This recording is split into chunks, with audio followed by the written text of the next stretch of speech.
সকাল সকাল বের হয়ে পড়লাম ঢাকার উদ্দেশ্যে।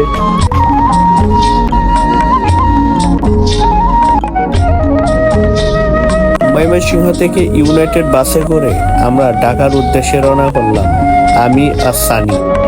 অবশ্য কোনো কাজ নেই ঢাকা শহরে, তারপরেও একটু ঘুরবো তাই ঢাকা যাচ্ছি। বাসে করে ঢাকা যাচ্ছি আর ঢাকা শহরের রাস্তার পাশের সৌন্দর্যগুলো উপভোগ করতে করতে আমরা ঢাকা শহরের ভেতরে ঢুকছি। অলরেডি ঢাকা শহরে এসে পড়লাম।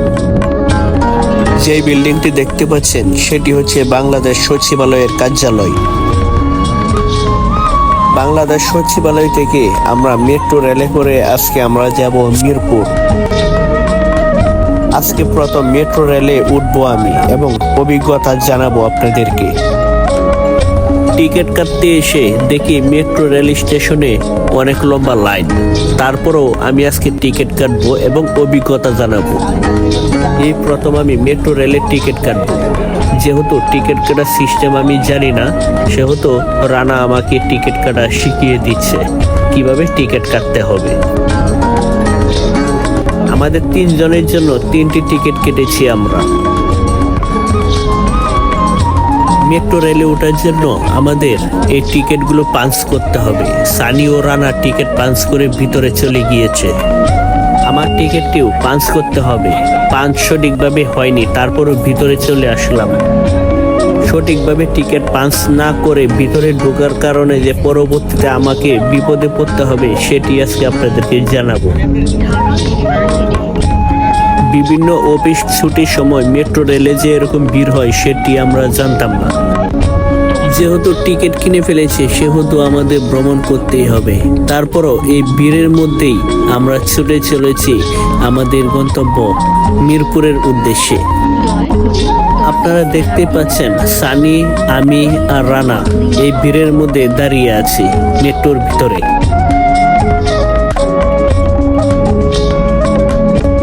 মেট্রো রেল থেকে নেমে আমরা এখন মেট্রো স্টেশন থেকে বের হব।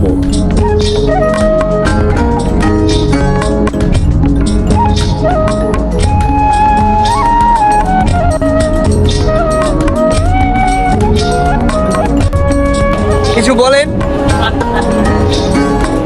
বলবো এই প্রথম মেট্রোতে চললাম, আরো চলার কথা ছিল কিন্তু টাইম মতো মিলে না।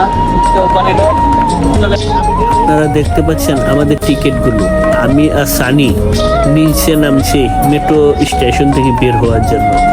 এখন টিকিটগুলো আমরা পাঞ্চ করব।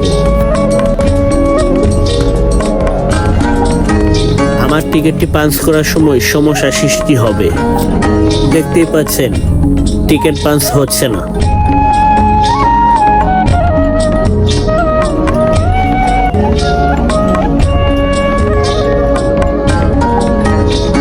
তারপর আর কি করা, সিকিউরিটি গার্ড আমাকে লাইনে দাঁড় করিয়ে দিল সমস্যা সমাধান করে আসার জন্য, আর আমিও লাইনে দাঁড়িয়ে পড়লাম। টিকিট কেটে সঠিকভাবে পাঞ্চ না করার জন্যই যত সমস্যা। মেট্রো রেলের কর্তৃপক্ষ আমার টিকিটের সমস্যাটি সমাধান করে দিয়েছে এবং সেই টিকিটটি দিয়েই আমি বাহিরে বের হয়ে পড়লাম। এই হচ্ছে লোক যে কিনা আমরা বের হয়ে গেছি কিন্তু সে বের হতে পারে না, কারণ সে একটা ঝামেলা বাজাইছে। পরবর্তীতে আবার সেই মেট্রো রেল দিয়েই আমরা আবার বাংলাদেশ সচিবালয় মেট্রো স্টেশনে এসে পড়লাম। হাতে পর্যাপ্ত সময় থাকার কারণে ঢাকার গুলিস্তানের মার্কেটটি আমরা কিছুক্ষণ ঘুরে দেখলাম।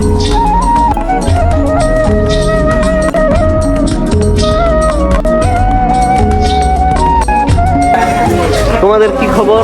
এই তো ভালো। তুমি গুলিস্তানের মার্কেটে কি করো?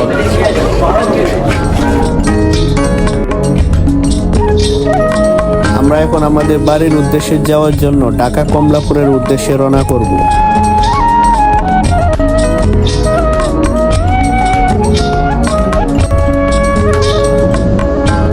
ইতিমধ্যে কমলাপুরের স্টেশনে এসে পড়লাম। দেখতে পাচ্ছেন কমলাপুরের স্টেশন। এটি হচ্ছে যমুনা এক্সপ্রেস। এই ট্রেনে করেই আমরা আমাদের বাড়ির উদ্দেশ্যে যাত্রা শুরু করব আজকে রাতে।